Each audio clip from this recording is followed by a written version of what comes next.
Amir Temur buyuk davlat barpo etdi. Shaharlar qurdi, karvon yo'llarida karvonlarga manzilgohlar qurdi.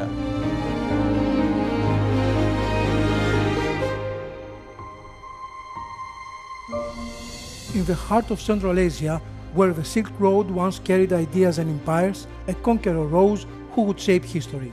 His name was Amir Timur, known to the West as Tamerlan. Warrior, builder, visionary. He was a great warrior, yes, he was a great strategist, and he was a great politician and diplomat who had created a union of the countries along Silk Road, and he had created the safety and big cooperation in that time. Born in 1336, Timur rose from the steppes of Shahrazabs to become one of history's greatest empire builders. His campaigns stretched from Delhi to Damascus, but his vision extended far beyond conquest. Amir Temur 1360-yildan 1370-yilgacha 10 yil davomida mustaqillik uchun kurashgan va 1370-yili Balxda Amir Husayndan taxtni egallab, o'shandan keyin o'zi mustaqil podshoh bo'lgan. 1370-yildan 1405-yilgacha hukmronlik qilgan. But Timur was more than a conqueror. He saw cities as symbols of power and culture. Every arch, every dome is a conversation between past and the future. The madrasas stand as proof. Timur's dream was not only to conquer lands, but to illuminate minds. Under his rule, Samarkand was transformed into a jewel of the Islamic world. When any kingdom was joined to him, he invited the poets and writers. He invited the craftsmen, architects. He invited the scientists to Samarkand, and they were not as slaves. But alongside his victories, Timur's life was also marked by loss.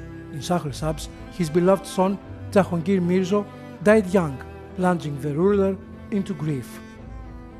Jahongir vafot etishi bilan Amir Temur juda tushkunlikka tushadi va Temur o'z o'g'li, ya'ni taxt vorisi bo'lmish Jahongir Mirzoga maqbara qurdirishga buyruq beradi. Bu maqbara Jahongir Mirzo vafotidan so'ng 3 yil keyin qurilish ishlari boshlanadi. Ya'ni Temurning buyrug'iga asosan Xorazmdan ustalar olib kelinib, mana shu ulkan maqbaraga asos solinadi.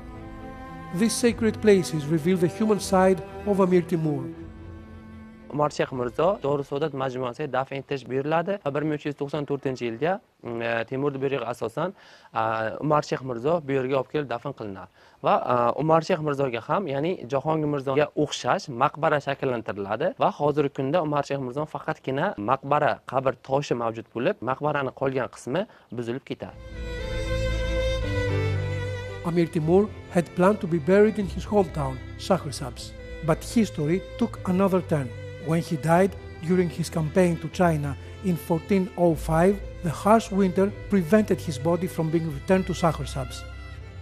It was built by order of Amir Temur to his beloved grandson Muhammad Sultan, who being so young, like 27 years old, he unfortunately left this world, and Amir Temur dedicated this mausoleum only to him. This ensemble became a prototype of Registan Square in Samarkand.